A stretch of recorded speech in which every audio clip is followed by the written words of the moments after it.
بدلہ لینے میں وہ راحت نہیں جو معاف کرنے میں راحت ہے، بولنے میں وہ راحت نہیں جو چپ رہنے میں راحت ہے۔ آپ جہاں مرضی رہو، اپنی زبان قابو میں کر لو اور صبر کو اپنی زندگی کا ساتھی بنا لو، معاف کرنا اپنی طبیعت بنا لو، بغیر حساب کتاب کے جنت میں جاؤ گے۔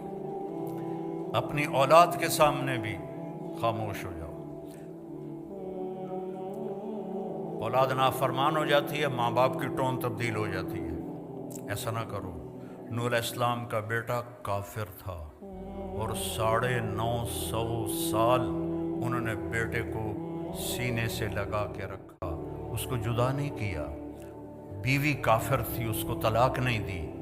یہ نبی نے زندگی کا طریقہ سکھایا ہے۔ لوط علیہ السلام کی بیوی کافر تھی، آپ نے اسے طلاق نہیں دی۔ یعقوب علیہ السلام کے بیٹے نافرمان تھے، ان ابانا لفی ضلال مبین، ایسا کڑوا بول باپ کے بارے میں، جو نبی کے بیٹے، نبی کے پوتے اور یوسف علیہ السلام کے بھائی اپنے باپ کے بارے میں کہہ رہے ہیں ہمارا باپ بہت گمراہ ہے، استغفر اللہ استغفر اللہ۔ اور یعقوب علیہ السلام نے، لوگ علماء سورہ یوسف بیان کرتے ہیں نا تو صرف یوسف علیہ السلام کو ہائی لائٹ کرتے ہیں، میں یعقوب علیہ السلام کو ایز اے باپ ہائی لائٹ کرتا ہوں کہ قرآن نے جو تصویر باپ کی دکھائی ہے کہ باپ کیسا ہونا چاہیے، سورہ یوسف میں اللہ نے باپ کی تصویر دکھائی ہے، اور موسیٰ علیہ السلام کے قصے میں اللہ نے ماں کی تصویر دکھائی ہے۔ موسیٰ علیہ السلام کے قصے میں باپ کا ذکر نہیں، ماں کا ہے۔ یوسف علیہ السلام کے قصے میں ماں کا ذکر نہیں، باپ کا ذکر ہے، کہ باپ نے پتہ تھا انہوں نے یوسف کے ساتھ زیادتی کی ہے، یا قتل کر دیا ہے یا اس کو کہیں آگے پیچھے کر دیا ہے۔ 40 سال تک ایک لفظ نہیں بولا اپنے بچوں کو۔ تانا تو مار دیتا ہے، بیوی کو تانا دے دو یا بیوی خامند کو تانا دے دے یا ماں باپ اولاد کو تانا دے دے، یہ اس کو ذبح کرنے والی بات۔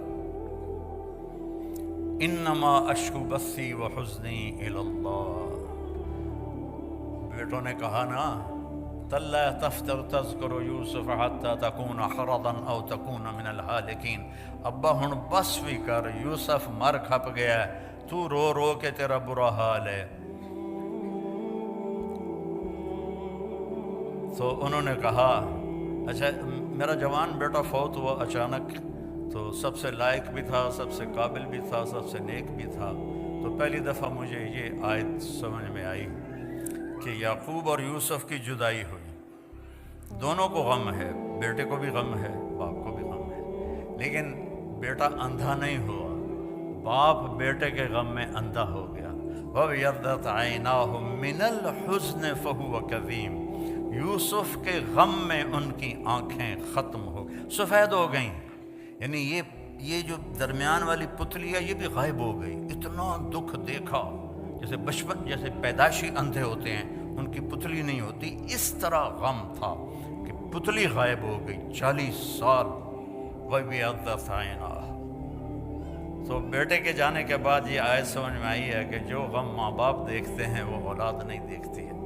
ماں سامنے گئی، باپ سامنے گیا، چاچے سامنے گئے، تائے سامنے گئے، کزن سامنے گئے، لیکن عاصم کا جانا کوئی اور طرح کا ہی تھا۔ اللہ کسی کو یہ دکھ نہ دکھائے۔